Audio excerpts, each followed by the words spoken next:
Basic English के lecture 5 में आज पहुंच चुके हैं हम।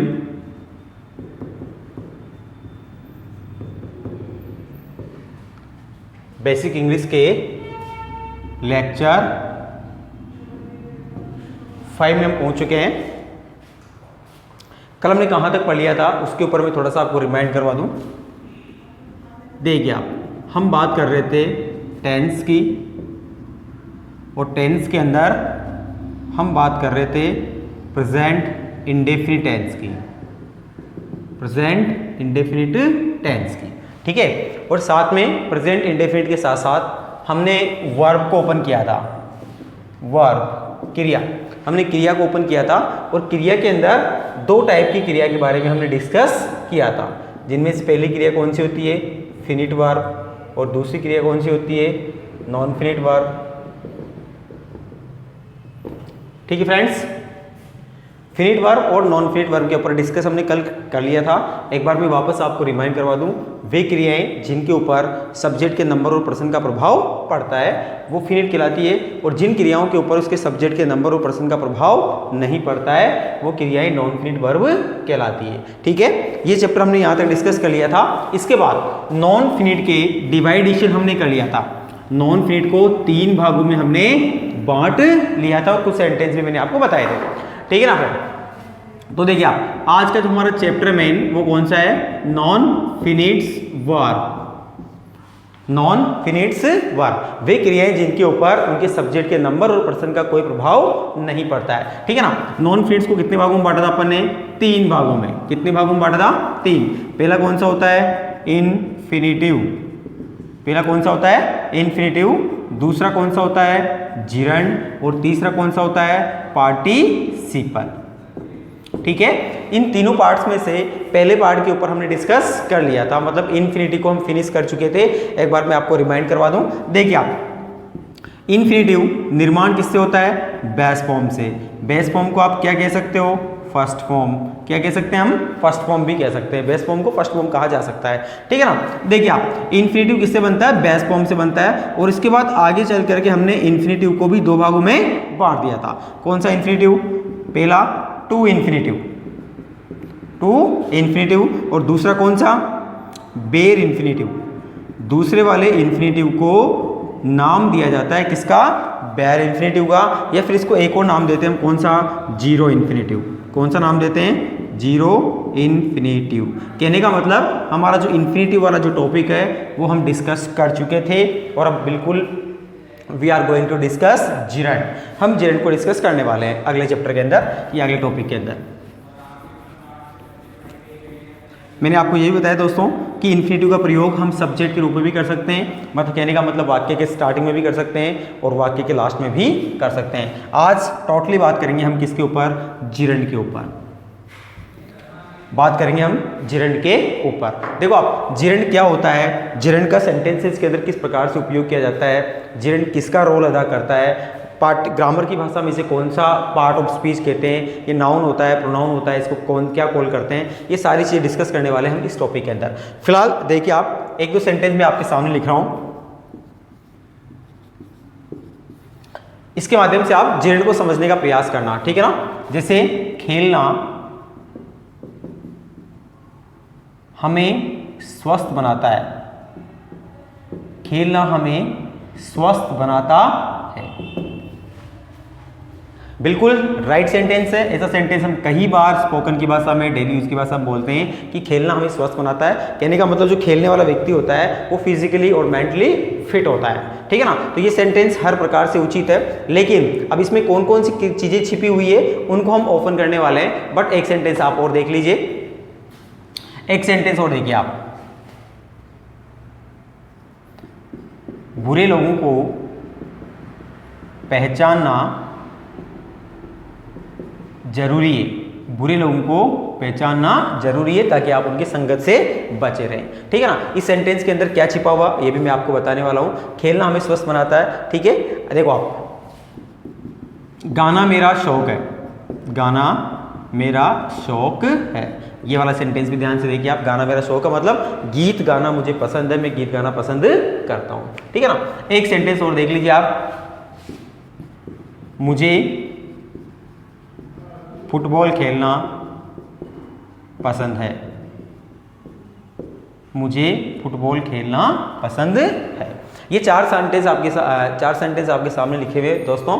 अब इन चारों सेंटेंस को हम ओपन करने वाले हैं कि इनमें जिरंड कहाँ छिपा हुआ है, जिरंड का उपयोग कैसे किया जाता है, जिरंड का प्रयोग किस रूप में, ग्रामर के कौन से पार्ट ऑफ स्पीच के रूप में करते हैं, ये चीज़ें इंपॉर्टेंट है। अब देखिए आप पहला सेंटेंस ध्यान से देखना आप, खेलना हमें स्वस्थ बनाता है। इस सेंटेंस को अगर आप ध्यान से देखेंगे तो आपको दो क्रियाएं नजर आती है इसके अंदर। एक तो बनाता मतलब कौन सी क्रिया छिपी हुई है, मैक को हम बोलते हैं बनाना, तो इसके अंदर कौन सी क्रिया छिपी हुई है, मैक छिपी हुई है।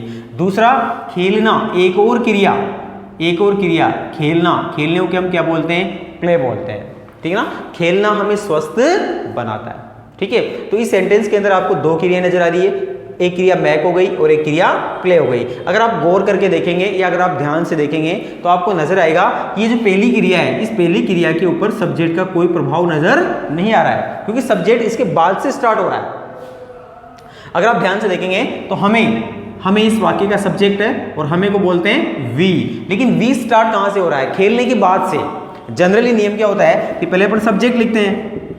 जब आप नॉर्मल सा कोई सा भी सेंटेंस बनाते हो, कोई सा भी वाक्य बनाते हो, तो सबसे पहले हम क्या लिखते हैं, सब्जेक्ट लिखते हैं, और सब्जेक्ट के बाद क्या लिखते हैं, वर्ब लिखते हैं, मतलब क्रिया लिखते हैं। अब आपको यहाँ पर थोड़ा सरप्राइज फील हो रहा होगा, आपको आश्चर्य महसूस हो रहा होगा कि यहाँ पर पहले से क्रिया कैसे आ गई, वाक्य की स्टार्टिंग में क्रिया कैसे आ गई, ठीक है ना, कि सब्जेक्ट तो उसके बाद में आ रहा है। खेलना हमें स्वस्थ बनाता है। तो दोस्तों ये जो दो क्रिया है, इन दो क्रियाओं की अगर हम डिस्कस करते हैं तो पहली क्रिया कौन सी हो गई, मैक। ये मैक क्रिया कौन सी हो गई, फिनिट वर्ब।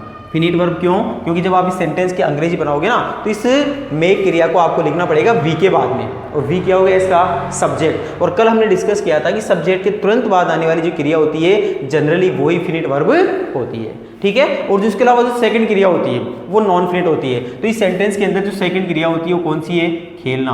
तो ये खेलने वाली क्रिया कौन सी है, नॉन फिनिट वर्ब। ये क्रिया कौन सी है, नॉन फिनिट वर्ब। तो अब अपना चैप्टर कौन सा खुल गया, नॉन फिनिट। अपना चैप्टर कौन सा खुल गया, नॉन फिनिट वर्ब। देखिए आप नॉन फिनिट वर्ब, ये आपका टॉपिक हो गया नॉन फिनिट वर्ब, ठीक है ना। अब इस नॉन फिनिट वर्ब को भी अपन ने कितने भागों में बांट रखा है, 3 भागों में। पहला हम डिस्कस कर चुके हैं कौन सा, इन्फिनिटिव। इसके ऊपर हमें कोई डिस्कस आज नहीं करना है, हमें सेकंड पे जाना है। और सेकंड कौन सा है, जीरंड। सेकंड कौन सा है, जीरंड। नजर आ रहा है आपको, जीरंड। सेकंड टॉपिक है आपका जीरंड। देखो आप अब जीरंड को अगर हम समझने का प्रयास करें तो जीरंड की जो बेसिक क्या है इसका, ये किससे बनता है। देखो आप नियम ही कहता है कि एक जीरंड का निर्माण किससे होता है, आईएनजी फॉर्म से। मेन इंपॉर्टेंट चीज जो आपको याद रखनी है, एक जीरंड का निर्माण किससे होता है, आईएनजी फॉर्म से होता है, ठीक है। एक जीरंड का प्रयोग कहाँ कर सकते हैं हम, एज ए सब्जेक्ट भी कर सकते हैं और एज ए ऑब्जेक्ट भी कर सकते हैं। एज ए सब्जेक्ट भी कर सकते हैं और एज ए ऑब्जेक्ट भी कर सकते हैं, ठीक है। ये दूसरी इंपॉर्टेंट चीज किसके बारे में, जीरंड के बारे में। जीरंड का प्रयोग हम एज ए सब्जेक्ट भी कर सकते हैं और जीरंड का प्रयोग हम एज ए ऑब्जेक्ट भी कर सकते हैं। तीसरी सबसे इंपॉर्टेंट चीज जो जीरंड के बारे में हम पढ़ने वाले हैं वो होती है कि जीरंड एक नाउन के रूप में कार्य करता है। जीरंड एक नाउन के रूप में, नाउन को हिंदी में क्या बोलते हैं, संज्ञा। कहने का मतलब अगर किसी वाक्य में जीरंड का प्रयोग हो रहा है तो वो खुद एक संज्ञा के रूप में कार्य करेगा। तीसरी इंपॉर्टेंट चीज कौन सी हो गई कि जीरंड एक संज्ञा के रूप में कार्य करता है। चौथी इंपॉर्टेंट चीज क्या होती है कि जीरंड का हिंदी में साउंड क्या बनता है, ना। मतलब आईएनजी फॉर्म का प्रयोग आपको कहां पर करना है, जहां पर आपको हिंदी वाक्य के अंदर अगर ना का साउंड नजर आता है, पढ़ना, खेलना, उपरोक्त चारों वाक्यों को अगर आप ध्यान से देखेंगे तो आपको ना का साउंड नजर आएगा। खेलना, ठीक है ना, पहचानना, ठीक है ना, गाना, फुटबॉल खेलना। 4 क्रियाएं आपको ऐसी नजर आ रही है जिनको मैंने मार्क किया हुआ है गोला लगा के, खेलना, पहचानना, गाना और खेलना। ये चारों क्रियाओं का अगर अंतिम अक्षर का साउंड अगर आप देखते हैं तो आपको ना नजर आएगा, ना ना ना आ रहा नजर, तो ये कहलाएगा जीरंड, ठीक है ना। अब देखिए आप जीरंड को एक बार वापस डिस्कस करते हैं हम। जीरंड किससे बनता है, आईएनजी फॉर्म से। किसके रूप में कार्य करता है, सब्जेक्ट के रूप में भी कार्य कर सकता है और ऑब्जेक्ट के रूप में भी कार्य कर सकता है। किससे, इसको ग्रामर की भाषा में क्या कहते हैं, किसके रूप में काम करता है, नाउन के रूप में कार्य करता है, ठीक है। और इसका हिंदी में साउंड किसका बनता है, ना का बनता है। किसका बनता है, ना का। अब देखिए आप इन वाक्यों की इंग्लिश बनाते हैं हम, ट्रांसलेट इन इंग्लिश करते हैं इनको। ध्यान से समझना, आप समझने का प्रयास करना। टॉपिक चल रहा है आपका नॉन फिनिट वर्ब। 4 सेंटेंस आपके सामने लिखे हुए हैं। पहले सेंटेंस की इंग्लिश बनाने जा रहा हूं मैं। खेलना हमें स्वस्थ बनाता है, ठीक है ना। खेलना हमें स्वस्थ बनाता है। देखो आप खेलना इस क्रिया के साथ, जिसको हमने नॉन फिनिट मान लिया है, इस क्रिया के साथ क्या लगा हुआ है, ना लगा हुआ है। इस बात को हम पहले डिस्कस कर चुके हैं कि इस सेंटेंस के अंदर 2 क्रियाएं हैं। पहली क्रिया कौन सी है, बनाना। दूसरी क्रिया कौन सी है, खेलना। जो क्रिया बनाना वाली है मतलब मेक है, वो आपकी फिनिट है, और जो क्रिया खेलना है वो कौन सी है, नॉन फिनिट है, ठीक है ना। तो पहली जो क्रिया आ रही है किसके रूप में आ रही है, नॉन फिनिट के रूप में। और इसका हिंदी साउंड क्या बन रहा है, लास्ट में ना आ रहा है। ना का मतलब आपको जिरंड यूज करना पड़ेगा, ठीक है। नॉन फिनिट तो है ये, लेकिन नॉन फिनिट का कौन सा पार्ट है, क्योंकि नॉन फिनिट के 3 पार्ट होते हैं, इन्फिनिटिव होता है, जिरेंड होता है, प्रेजेंट पार्टिसिपल होता है, ठीक है ना। तो ना का साउंड किसके साथ शूट करता है, ना का साउंड शूट करता है जिरेंड के साथ। और जिरेंड किससे बनता है, आईएनजी फॉर्म से। इसलिए खेलने को क्या बोलते हैं, प्ले। और प्ले में क्या लगा दिया आपने, आईएनजी लगा दिया। प्ले में क्या लगा दिया आपने, आईएनजी लगा दिया, ठीक है ना। खेलना हमें स्वस्थ बनाता है, प्लेइंग मेक। मेक का मतलब बनाना, ठीक है ना। और साउंड किसका बन रहा है, टेंस कौन सा है, प्रेजेंट सिंपल। साउंड कौन सा है, प्रेजेंट सिंपल। बनाना, बनाने को क्या बोलते हैं, मेक। और ताही तिये का साउंड आ रहा है मतलब प्रेजेंट सिंपल, तो क्या लगाना पड़ेगा आपको, मैक्स। प्लेइंग मैक्स अस, हमें। हमें को क्या लिखेंगे, अस। और स्वस्थ को क्या लिखेंगे, healthy. Playing max us healthy. खेलना हमें स्वस्थ बनाता है, प्लेइंग मैक्स अस हेल्दी, ठीक है ना। ये इसकी अंग्रेजी बन जाएगी। अब देखिए एक बार वापस मैं आपको क्लेरिफाई करता हूं इसको,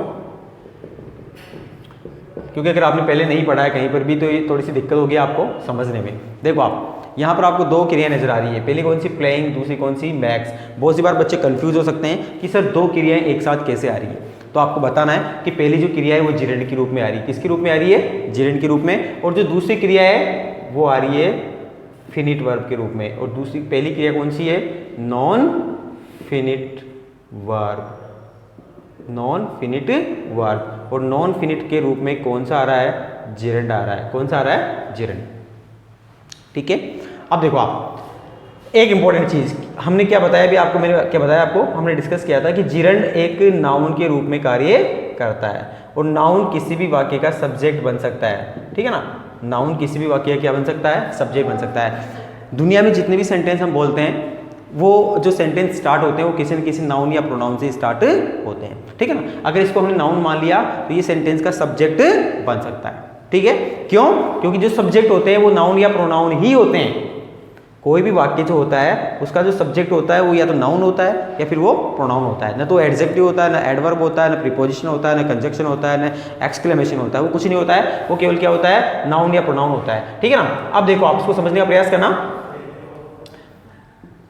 क्रिया की फर्स्ट फॉर्म के साथ क्या लगा हुआ है, आईएनजी। आईएनजी का मतलब क्या हो गया, जिरेंड। और जिरेंड किसका काम करता है, नाउन का। और नाउन क्या बन सकता है, सब्जेक्ट बन सकता है। नाउन क्या बन सकता है, सब्जेक्ट बन सकता है। तो यहां पर जो ये प्लेइंग है ना, ये एज ए सब्जेक्ट यूज हो रहा है, ये वाक्य के सब्जेक्ट के रूप में यूज हो रहा है। और वाक्य की क्रिया कौन सी है, वो मैक्स है।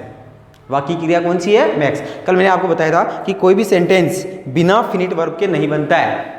किसी भी सेंटेंस के होने के लिए उसमें एक फिनिट वर्ब का होना जरूरी है। तो वो आपकी कंडीशन भी फॉलो हो रही है, वो कंडीशन भी आप पूरी कर रहे हैं। कैसे कर रहे हैं, आपने एक फिनिट वर्ब डाल रखी, कौन सी, मैक। और इसी के अंदर टेंस कार्य करता है। इसके अंदर क्या कार्य करता है, टेंस कार्य करता है। तो सेंटेंस क्या बन गया, प्लेइंग मैक्स अस हेल्दी।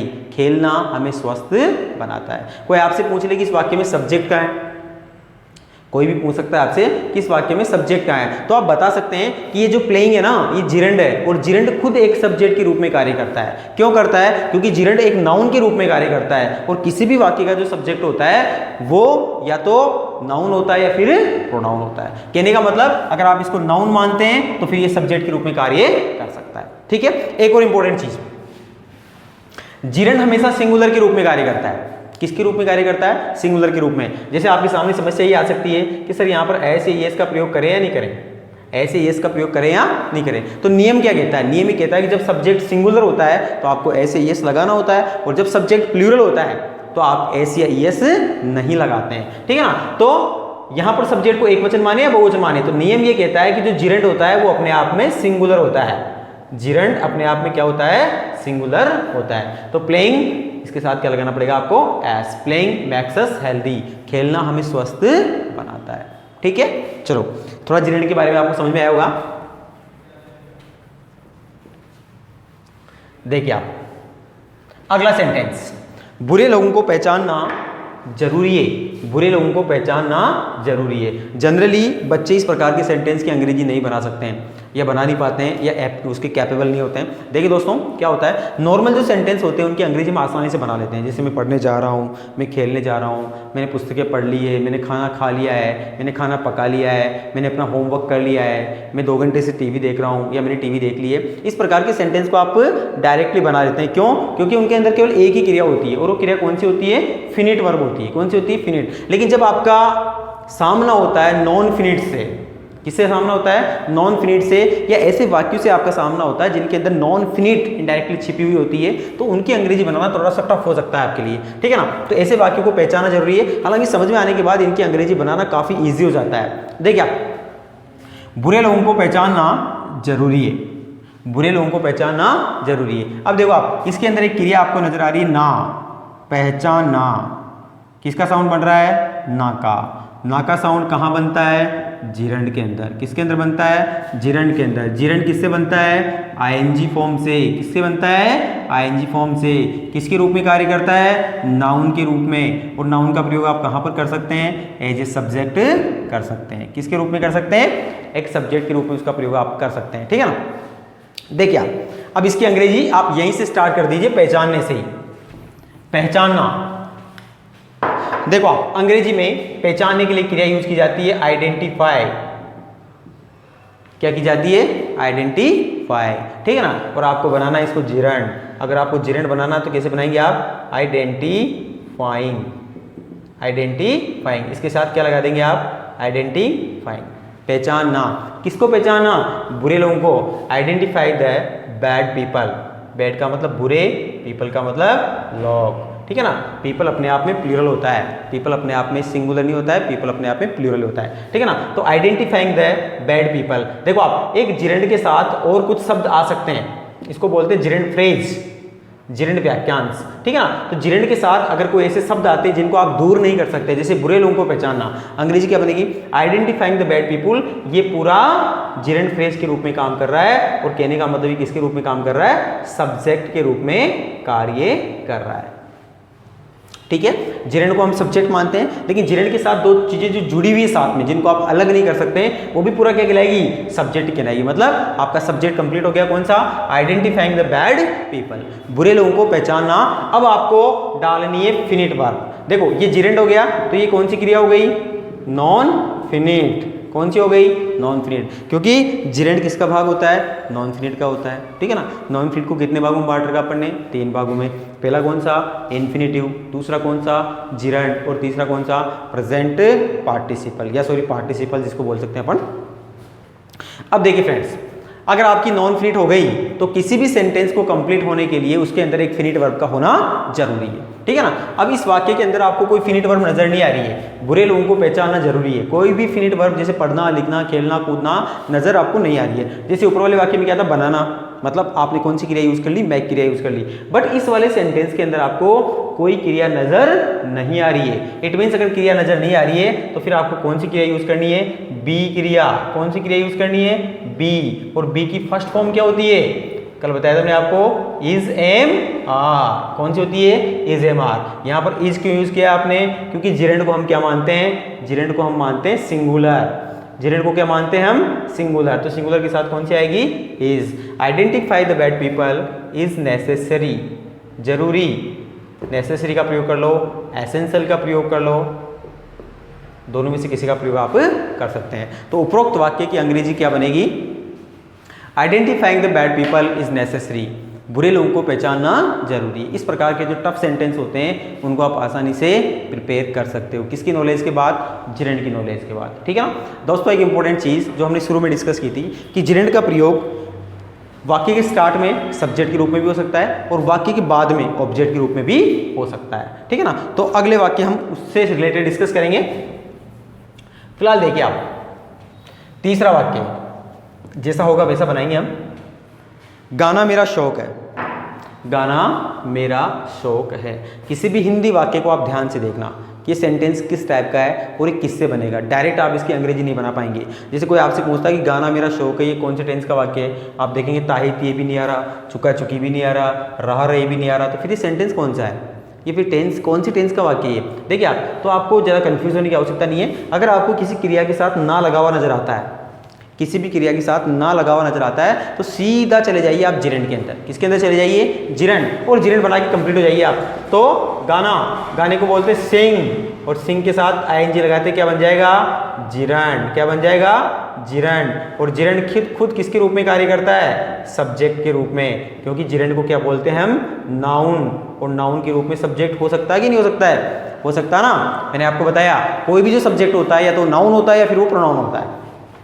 देखिए आपका सब्जेक्ट कंप्लीट है और आपकी नॉन फिनिट भी कंप्लीट है, लेकिन अभी भी सेंटेंस बनाने के लिए आपको एक फिनिट वर्ब की आवश्यकता है। और उपरोक्त वाक्य को ध्यान से देखने से आपको लगेगा कोई दूसरी क्रिया नजर नहीं आ रही है। और दूसरी क्रिया अगर आपको नजर नहीं आ रही है तो फिर आप कौन सी क्रिया का प्रयोग करेंगे, बी क्रिया का।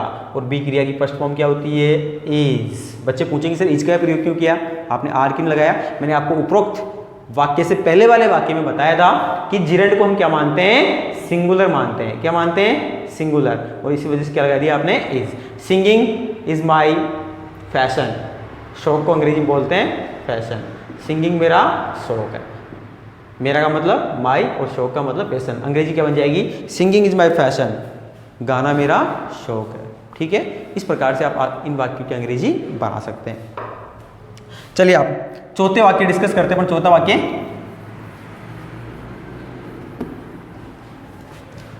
मुझे फुटबॉल खेलना पसंद है, मुझे फुटबॉल खेलना पसंद है।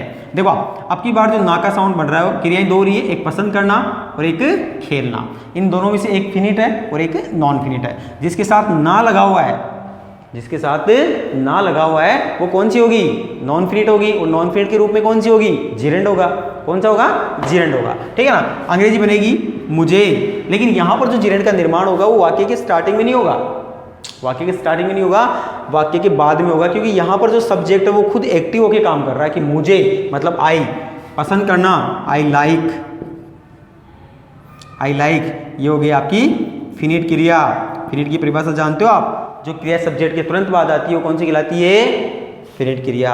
फर्स्ट फॉर्म यूज क्यों किया अपन ने, क्योंकि टेंस नजर आ रहा है आपको प्रेजेंट इंडेफिनिट। मुझे फुटबॉल खेलना पसंद है, या इस वाक्य को आप ऐसे भी तो लिख सकते हो कि मैं फुटबॉल खेलना पसंद करता हूं। बात तो एक ही है, मुझे फुटबॉल खेलना पसंद है या मैं फुटबॉल खेलना पसंद करता हूं। तो साउंड किसका बन रहा है, ताई तिये का। तो टेंस कौन सा हो गया, प्रेजेंट सिंपल। प्रेजेंट सिंपल में कौन सी फॉर्म यूज करते हैं अपन, फर्स्ट फॉर्म। और ये जो फर्स्ट फॉर्म है किसके रूप में काम करेगी, फिनिट वर्ब के रूप में। देखिए आप, आई लाइक, दूसरी क्रिया आ गई आपकी ना, और ना का मतलब जिरंड। और जिरंड किससे बनाते हैं, आईएनजी फॉर्म से। मतलब प्ले जो क्रिया यूज करनी है आपको किसके रूप में करनी है, आईएनजी फॉर्म के रूप में यूज करनी है। आई लाइक प्लेइंग फुटबॉल, मुझे फुटबॉल खेलना पसंद है। ठीक है, हालांकि इस सेंटेंस को आप कन्वर्ट कर सकते हैं और आप इसको टू इन्फिनिटिव के साथ भी बना सकते हैं। सेम अर्थ बनता है, I like to play football, I like to play football. लेकिन यहाँ पर जो दूसरी क्रिया अपन ने यूज की ना, यहाँ पर तो जिरंड के रूप में की, लेकिन यहाँ पर किसके रूप में की, टू इन्फिनिटी के रूप में। हालांकि दोनों का अर्थ सेम ही होता है, अर्थ में अंतर नहीं होता है। I like playing football, I like to play football. लेकिन हाँ, ग्रामेटिकली डिफरेंस तो है ही सही, क्योंकि ये जिरंड है और ये क्या है, टू इन्फिनिटिव। हालांकि नॉन फिनिट है दोनों। चलो, ये आपका आज का चैप्टर हो गया जिरंड। इसको डिस्कस कर चुके हम। एक बार मैं आपको वापस रिमाइंड करवा दूं, क्या पढ़ा हमने आज। देखिए दोस्तों, बेसिक इंग्लिश का आज का हमारा चैप्टर था नॉन फिनिट वर्ब्स। कौन सा था, नॉन फिनिट वर्ब्स। कितने भागों में बांटा अपन ने, 3 भागों में। पहला कौन सा होता है, इन्फिनिटिव। कौन सा होता है, इन्फिनिटिव। दूसरा कौन सा होता है, जिरंड। तीसरा कौन सा होता है, पार्टिसिपल। ये कौन सी क्रिया के भाग है, ये नॉन फिनिट क्रिया के भाग है, फिनिट के नहीं है। फिनिट तो हर सेंटेंस में आती है, लेकिन नॉन फिनिट का जरूरी नहीं कि वो हर सेंटेंस में आए। ठीक है ना, अगर आती है तो फिर इन तीनों में से कोई ना कोई जरूर होगी। चलो, इसके ऊपर डिस्कस अपन पहले ही कर चुके हैं। इन्फिनिटिव किससे बनता है, बेस फॉर्म से। एक बार फिर वापस रिमाइंड करवा दूं मैं आपको, बेस फॉर्म से बनता है, यहाँ आके दो भागों में बढ़ जाता है। एक टू के साथ आता है जिसको बोलते हैं टू इन्फिनेटिव, एक बिना टू के आता है जिसको बोलते हैं बेर इन्फिनेटिव, या फिर इसको एक और नाम दिया था फ्रेंड्स, कौन सा दिया था, जीरो इन्फिनेटिव। कौन सा दिया था, जीरो का जेड से स्टार्ट होगा, जीरो इन्फिनेटिव। ठीक है, इसकी चर्चा हम पहले कर चुके थे, ये हमारा आज का टॉपिक नहीं है। हमारा आज का टॉपिक है जिरेंड। कौन सा है, जिरेंड। देखो आप चारों चीज इंपॉर्टेंट चीज ध्यान रखना, किससे निर्माण होता है, आईएनजी फॉर्म से। किससे निर्माण होता है, आईएनजी फॉर्म से। यूज कहां कहां कर सकते हैं, सब्जेक्ट के रूप में भी कर सकते हैं और ऑब्जेक्ट के रूप में भी कर सकते हैं। दूसरी इंपॉर्टेंट चीज, जिरेंड का प्रयोग किसके रूप में कर सकते हैं, सब्जेक्ट के रूप में और ऑब्जेक्ट के रूप में भी कर सकता है। तीसरी चीज, किसके रूप में कार्य करता है, नाउन के रूप में, और नाउन किसी भी वाक्य का क्या बन सकता है, सब्जेक्ट बन सकता है। कहने का मतलब किसी भी जिरेंड के आगे वापस क्रिया आ सकती है। ठीक है, किसी भी जिरेंड के आगे वापस एक और क्रिया आ सकती है, क्योंकि जिरेंड तो क्या बन गया, संज्ञा बन गया। ठीक है ना, और उसके बाद क्रिया आ सकती है। ठीक है ना। चौथी इंपॉर्टेंट चीज, इसकी हिंदी में साउंड क्या बनता है, नाका बनता है। किसका बनता है, नाका। और पांचवी इंपॉर्टेंट चीज कि जिरेंड सिंगुलर होता है या प्लूरल होता है। जिरेंड को हमेशा क्या मानते हैं, सिंगुलर मानते हैं। क्या मानते हैं, जिरेंड को सिंगुलर मानते हैं। ये आपका लेक्चर 5 कंप्लीट हो गया। इसके अंदर हमने डिस्कस किया जिरेंड को। अगर कोई समस्या आपको होती है तो आप कमेंट बॉक्स में डाल सकते हैं। ठीक है ना। और कल डिस्कस करने वाले हम नॉन फिनिट्स का तीसरा भाग, पार्टिसिपल। बहुत इंपॉर्टेंट है और काफ़ी सारे सेंटेंस इसके माध्यम से बनाए जाते हैं। ठीक है, अब आप इजाज़त दीजिए। Thank you very much.